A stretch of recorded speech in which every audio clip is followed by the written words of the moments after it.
আপনার ফোনে ব্যবহৃত আপনার সিমটি একটা নির্দিষ্ট সময় পর্যন্ত যদি আপনি ব্যবহার না করেন তাহলে আপনার সিমের মালিকানা পরিবর্তন হয়ে যাবে এবং যেই কোম্পানির সিম সেই মোবাইল অপারেটরটি আপনার সিম পুনরায় বিক্রি করতে পারবে।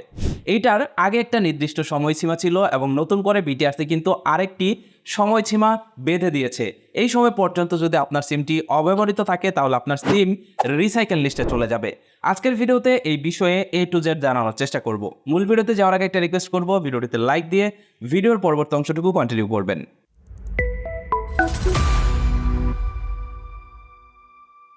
ওকে, আমরা অনেকেই জানি না আমরা যে সিমটি ব্যবহার করছি এইটা একটা নির্ধারিত সময় পর্যন্ত যদি আমরা বন্ধ রাখি তাহলে এই সিমের মালিকানা সিম কোম্পানির কাছে চলে যাবে। তার মানে সিম কোম্পানি আপনার সিমটি আবার নতুন করে বাজারজাত করে আবার নতুন করে আরেকজনের কাছে বিক্রি করতে পারবে। এটা কিন্তু বর্তমানে অনেক হচ্ছে। এই সমস্যাটিতে সবথেকে বেশি ভোগে থাকেন প্রবাসীরা। একজন প্রবাসী দেশে থাকা অবস্থায় তার জাতীয় পরিচয়পত্র দিয়ে একটা সিম কার্ড নিবন্ধন করেন। সেই সিম কার্ডটি অনেক বছর ব্যবহার করছেন। প্রবাস থেকে ঘুরে এসে যখন সেই সিম কার্ডটি মোবাইল ফোনে উঠাচ্ছেন দেখতে পাচ্ছেন সেই সিমে আর নেটওয়ার্ক পাচ্ছে না। সেই সাথে যখন আপনি সেই নাম্বারটিতে কল করছেন দেখতে পাচ্ছেন সেই সিমটি বা সেই ফোনের কল রিসিভ করতেছে আরেকজন। বর্তমানে এরকম সিচুয়েশনে কিন্তু অনেকেই পড়েছেন। তাই আজকের ভিডিওটি আপনাদের জন্য তৈরি করা।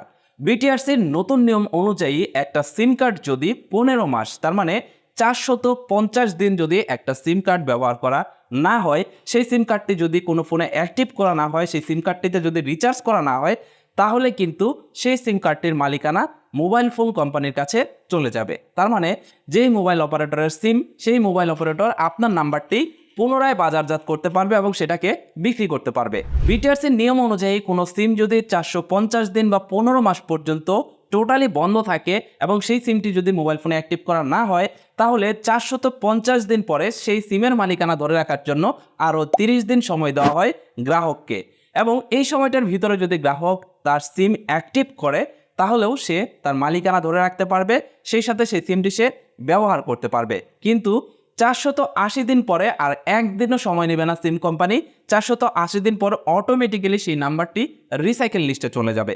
রিসাইকেল লিস্টে থাকা নাম্বারগুলো পর্যায়ক্রমে তারা বাজারজাত করে সেই সিমগুলো আবারও তারা বিক্রি করতে পারবে। তার মানে মোবাইল ফোন অপারেটর আবারও বিক্রি করতে পারবে।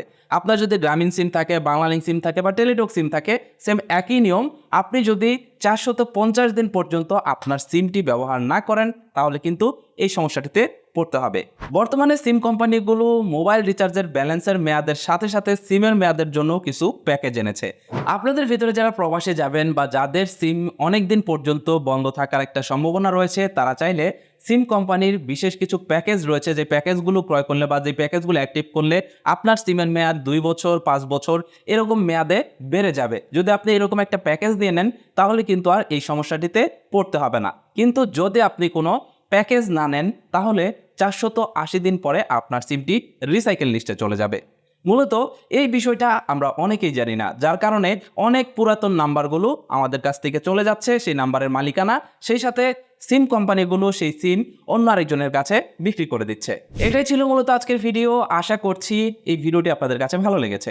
আজকের ভিডিওটি কেমন লাগলো কমেন্ট করে জানাবেন। ভিডিওটি ভালো লাগলে এই ভিডিওটি আপনার বন্ধুদের মাঝে শেয়ার করবেন। That's it for now, take care, bye by.